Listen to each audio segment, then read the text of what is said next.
Hay casos criminales que nos conmocionan por la brutalidad de los hechos, otros por el perfil del asesino, algunos simplemente por el misterio que los rodea.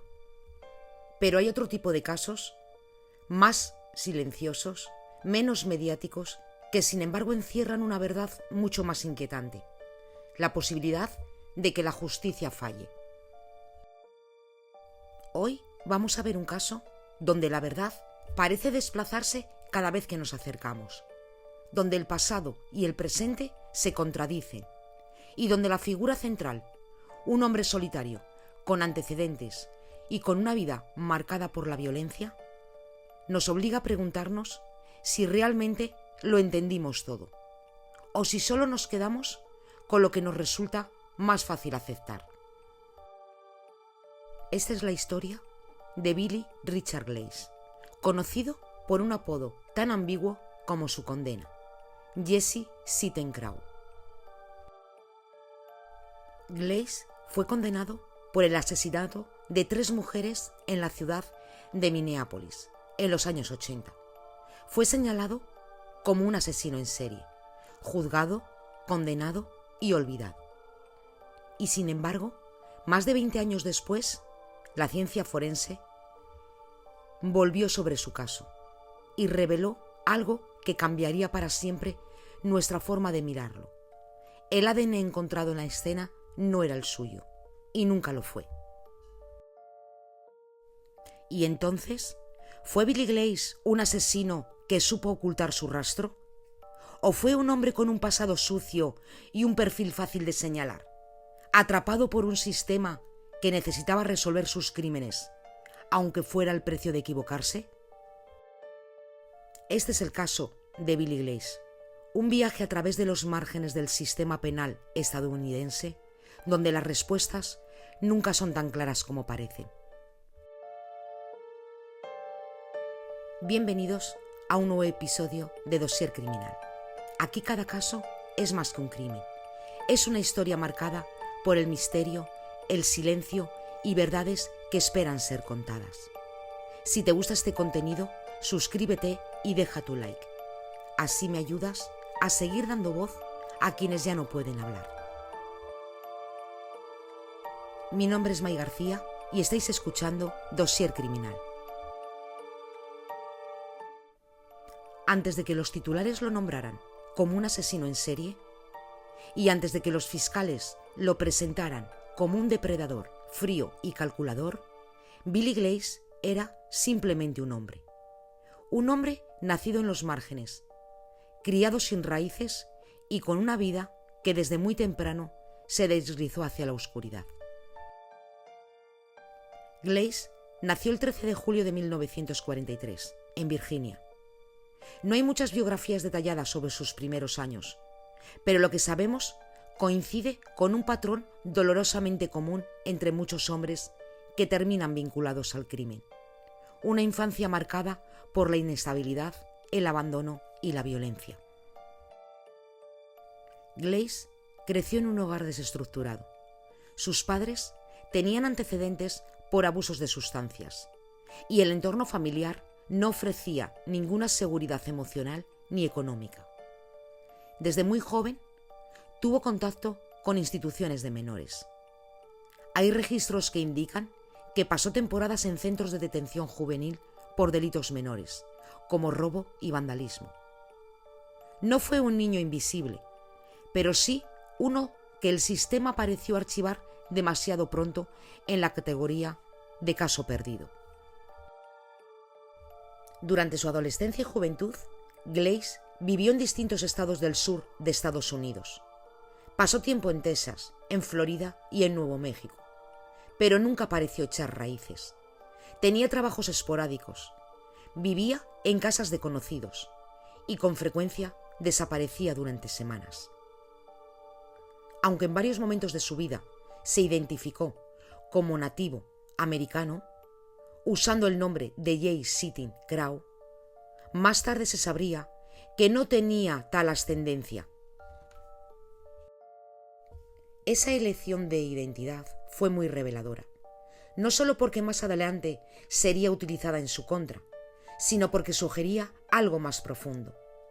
Un intento de pertenecer, de construir una identidad propia en un país donde ser un hombre pobre, con antecedentes y sin familia, se convertía rápidamente en un sospechoso por defecto. En los años 70 y principios de los 80, Glaze ya tenía antecedentes penales. Fue arrestado por agresión sexual, posesión de armas y agresión con lesiones. También tenía fama de ser violento con las mujeres. Glaze era, objetivamente, un hombre peligroso. No era una figura inocente, ni una víctima pura del sistema. Y aquí es donde empezó a surgir una pregunta. ¿Hasta qué punto ese perfil, el de un hombre violento, solitario, fue suficiente para que las autoridades lo consideraran el sospechoso ideal cuando comenzaron a aparecer mujeres asesinadas en Minneapolis? En 1986, Glaze tenía 43 años. Había estado entrando y saliendo de prisión por casi 2 décadas. Vivía sin domicilio fijo. Se desplazaba por el sur y el medio oeste del país en su camioneta, y a menudo cambiaba de nombre. No tenía un trabajo estable, ni familia cercana. No era parte de ninguna comunidad. Era, en todos los sentidos, un fantasma social. En este contexto, Glaze llegó a Minneapolis, una ciudad que por aquel entonces ya arrastraba profundas tensiones raciales y sociales. Y como en muchas urbes estadounidenses en los años 80, Minneapolis enfrentaba los efectos del desempleo, el consumo de crack y un sistema policial sobrecargado, y muchas veces insensible con las poblaciones más vulnerables. En particular, las mujeres americanas sufrían una doble vulnerabilidad: pobreza y racismo institucional, y una falta de protección frente a la violencia de género. Vivían al margen. Muchas de ellas eran trabajadoras sexuales o luchaban con adicciones. Y cuando desaparecían o eran asesinadas, la respuesta institucional era mínima. En muchos casos, ni siquiera había una investigación seria. Cuando esas mujeres empezaron a aparecer muertas en Minneapolis, la presión pública fue prácticamente inexistente. Las muertes no generaron titulares nacionales, no provocaron protestas, no forzaron reformas. Para muchos simplemente eran otras 3 mujeres asesinadas. Pero para la policía, algo en ese patrón llamó la atención, y eventualmente ese patrón los llevó hasta Billy Glaze. Entre el otoño de 1986 y el verano de 1987, la ciudad de Minneapolis vivió una serie de crímenes que pasaron casi desapercibidos, pero que en los barrios más marginales dejaron una huella de miedo y resignación. En total, fueron 3 asesinatos confirmados, aunque hay quienes creen que pudieron ser más. Las víctimas eran mujeres nativoamericanas, todas en situación de vulnerabilidad. En distintos momentos, diferentes circunstancias, pero con detalles en común, que más tarde resultarían cruciales para la investigación y también para las dudas que vendrían después. Kate tenía 19 años. La encontraron el 11 de septiembre de 1986, en una zona boscosa al sur de Minneapolis. Kate era una joven nativoamericana y, al igual que muchas mujeres de su comunidad, vivía en un entorno de alta precariedad. Se había visto envuelta en el consumo de drogas y ocasionalmente trabajaba como prostituta. Cuando su cuerpo fue encontrado, presentaba signos evidentes de violencia extrema. Había sido golpeada en la cabeza con un objeto contundente y su cuerpo estaba parcialmente desnudo. La escena no mostraba señales claras de lucha, pero sí una disposición del cuerpo que sugería una cierta ritualidad, o al menos un patrón. Sin embargo, la policía no encontró testigos, ni objetos personales del atacante. El caso, en ese momento, quedó sin resolver. Ángela tenía 21 años. La encontraron el 20 de junio de 1987, en un callejón detrás de un edificio industrial en el sur de Minneapolis. Ángela también era una joven nativoamericana. En los informes policiales se la describe como transitoria, es decir, sin residencia fija. Se sabe que tenía un hijo pequeño que estaba bajo custodia de familiares. Su cuerpo fue hallado por un empleado de mantenimiento. Estaba desnuda de la cintura para abajo, con heridas en la cabeza y en el rostro. La causa de la muerte fue un traumatismo cranoencefálico. Y en la escena, los investigadores encontraron una colilla de cigarro, que en ese momento no pudieron vincular con nadie. Angelina tenía 26 años. La encontraron el 25 de julio de 1987, en una zona industrial cerca del río Mississippi. Angelina era conocida por varios trabajadores sociales de la zona. Tenía antecedentes por posesión de sustancias y, como las otras, vivía al margen.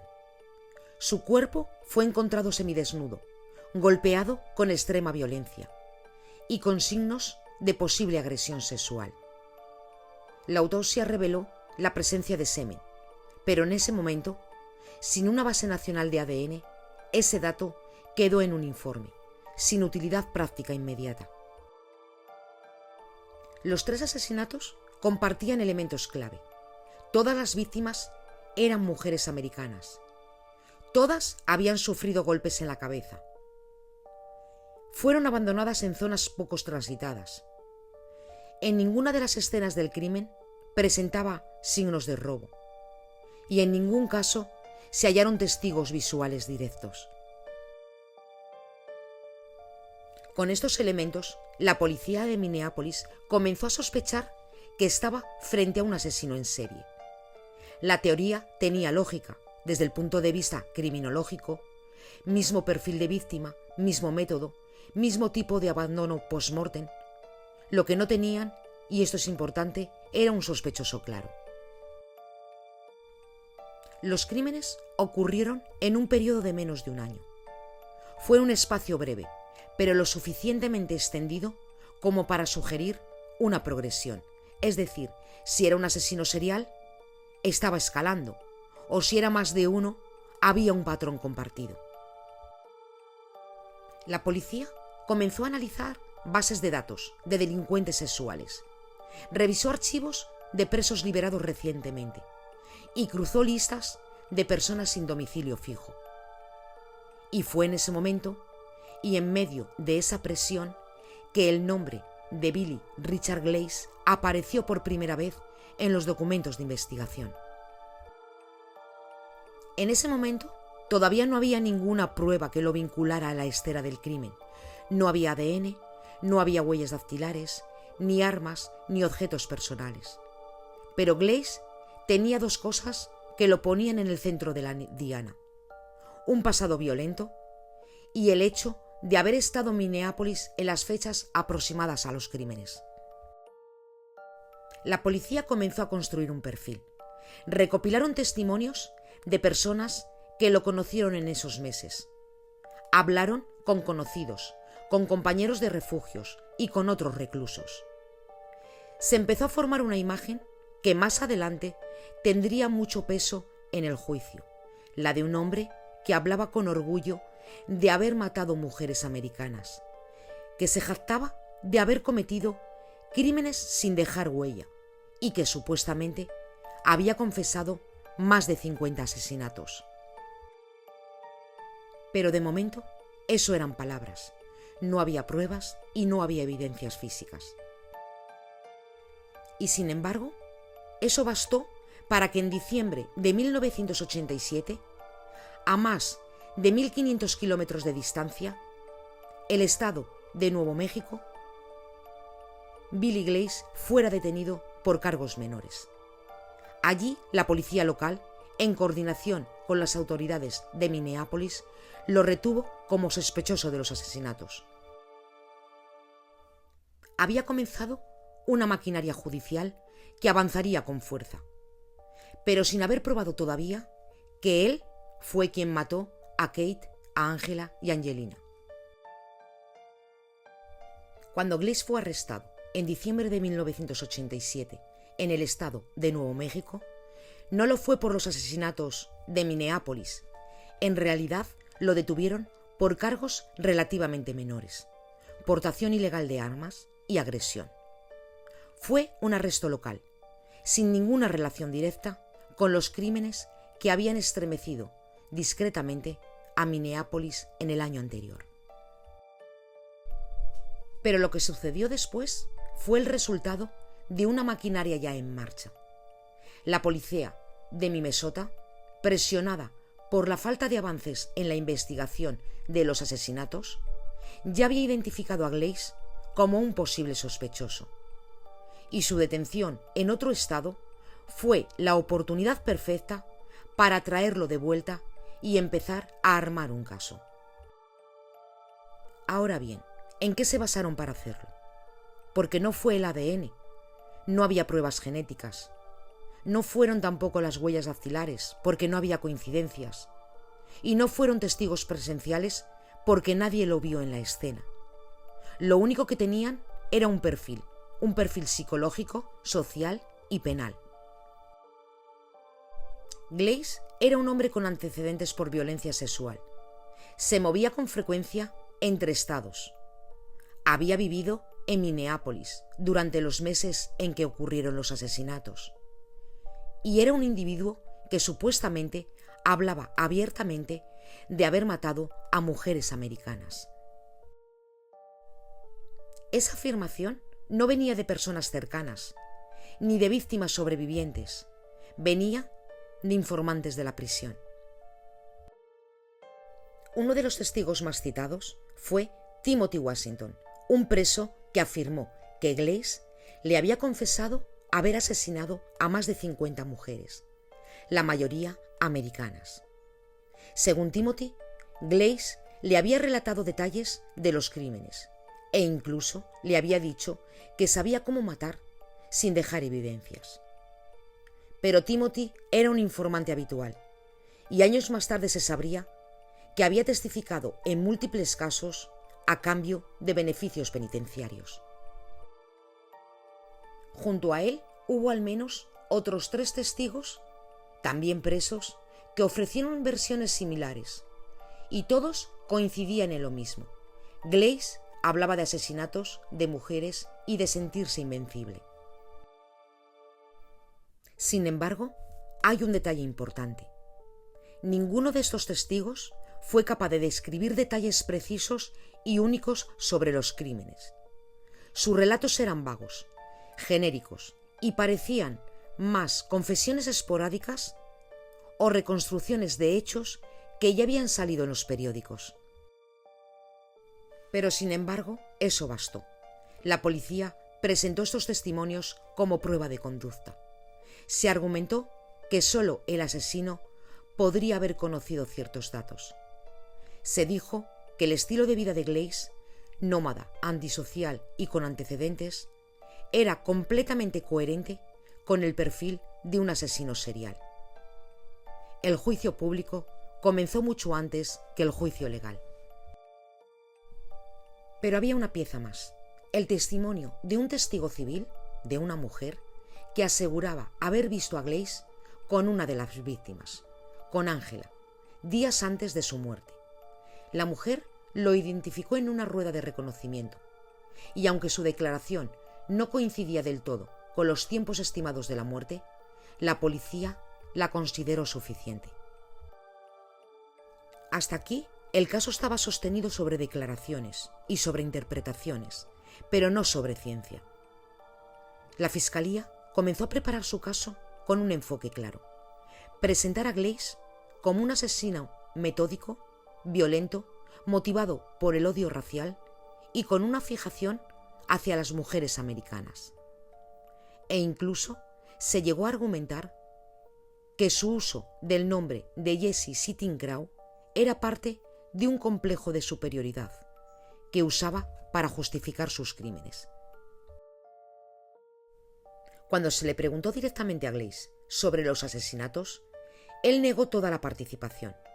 Afirmó que jamás había matado a nadie. Y agregó algo que puede parecer cínico, pero que también reflejaba cierta lucidez. Miren mi pasado. Soy todo lo que ustedes quieren que sea, pero eso no me hace un asesino.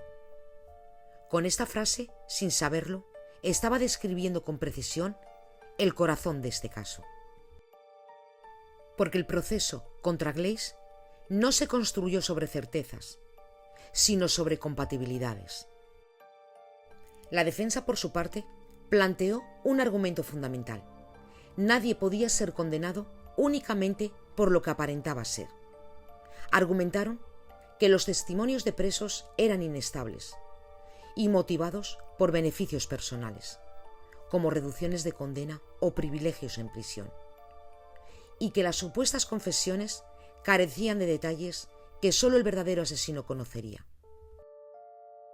Uno de los momentos más impactantes del juicio fue cuando el jurado escuchó a varios testigos penitenciarios, entre ellos el de Timothy, quien afirmó que Glaze le había contado cómo golpeaba a las mujeres con una pala o una barra metálica, y luego las dejaba morir en lugares apartados. Según Timothy, Glaze hablaba de las víctimas como si fueran menos que humanas. Pero la defensa destacó una inconsistencia clave. Timothy había dado al menos 3 versiones distintas de la supuesta confesión, y ninguna coincidía en los detalles ni en el tiempo. Aún así, su testimonio fue aceptado como válido. Otro de los testimonios relevantes fue el de la mujer que afirmó haber visto a Glaze con Angela días antes de su asesinato. La defensa señaló que la fecha que ella indicaba no coincidía con el periodo estimado de la muerte, pero el fiscal minimizó esa diferencia, argumentando que el testimonio ayudaba a establecer un patrón. Es importante recordar que el juicio fue anterior al uso sistemático del ADN en los tribunales.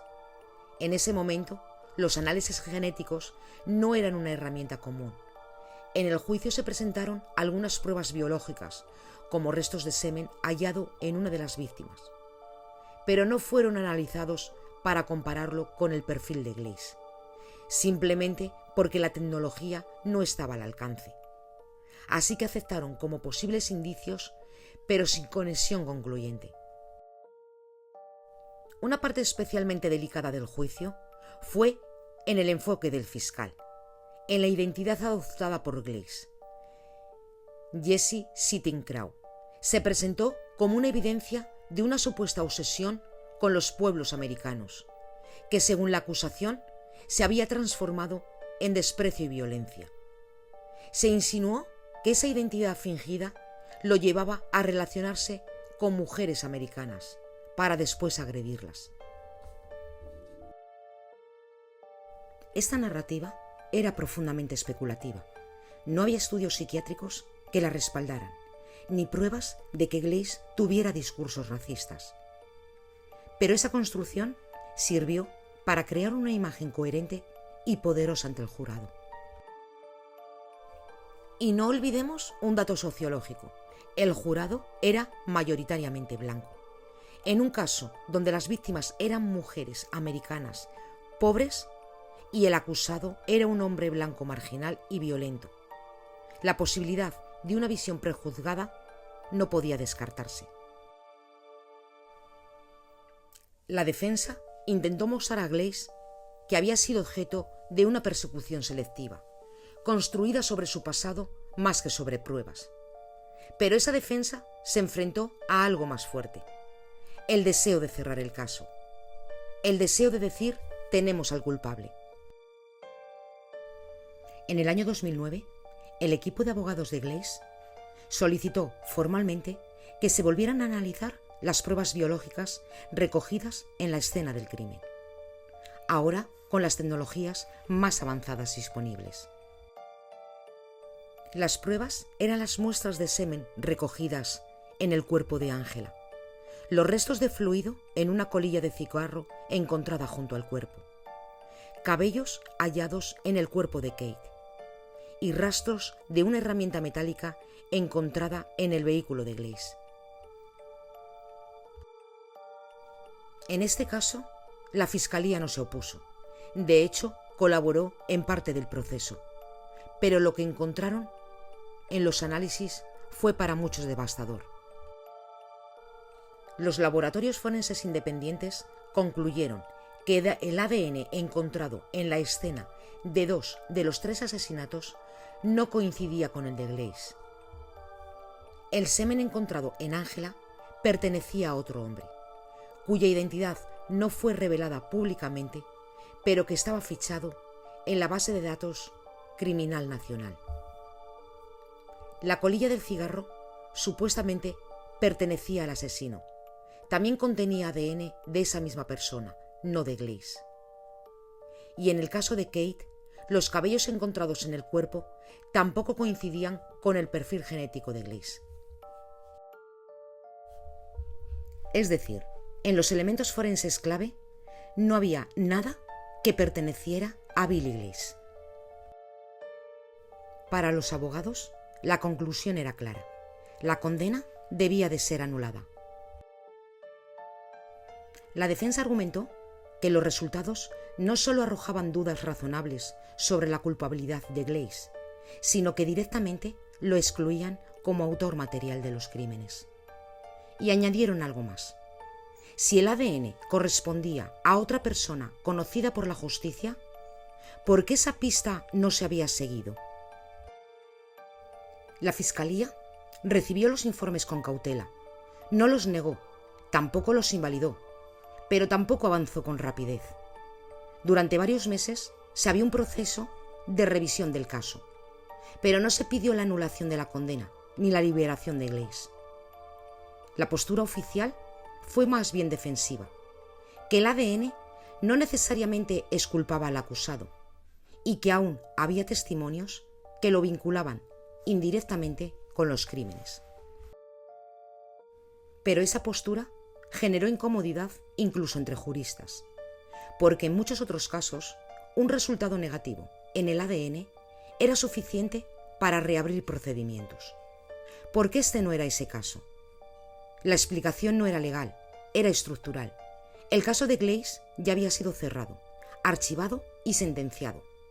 Reabrirlo significaba no solo revisar pruebas, sino cuestionar la validez del proceso original. Y eso no ocurre sin resistencia. Mientras tanto, Glaze, ya enfermo y envejecido, seguía en prisión.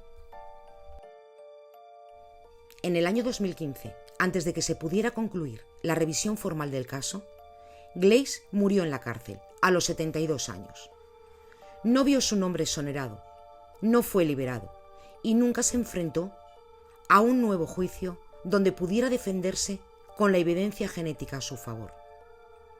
Su muerte cerró el proceso legal, pero no cerró las preguntas, y dejó al sistema judicial de Minnesota frente a una incómoda e inevitable pregunta. ¿Qué hacemos con una condena sin pruebas físicas cuando las pruebas físicas dicen otra cosa? Porque si Glaze no fue el asesino, entonces alguien más sí lo fue. Y ese alguien, con nombre y ficha en el sistema, nunca fue procesado. Cuando Glaze murió en prisión en el año 2015, llevaba casi 3 décadas encarcelado. Durante todo este tiempo, nunca reconoció su culpabilidad, nunca pidió perdón, porque siempre afirmó que no tenía nada que confesar. Para algunas personas, eso fue visto como un cinismo, para otras como consistencia. Pero el hecho es que murió sin haber sido juzgado con las pruebas que lo exculpaban. Esta es una de las grandes tensiones del caso, porque si nos basamos únicamente en los procedimientos legales, podríamos decir que el juicio de Glaze cumplió con las formas. Se siguieron las normas procesales, se presentaron las pruebas y un jurado tomó una decisión. Pero lo que este caso nos obliga a mirar es que cumplir con el procedimiento no siempre significa cumplir con la justicia.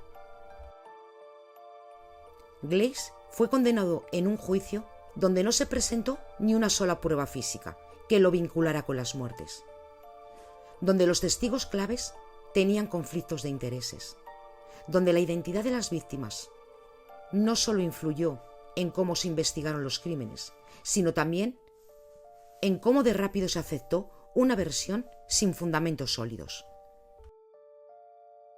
Y esto es lo que nos lleva a una pregunta ética de fondo.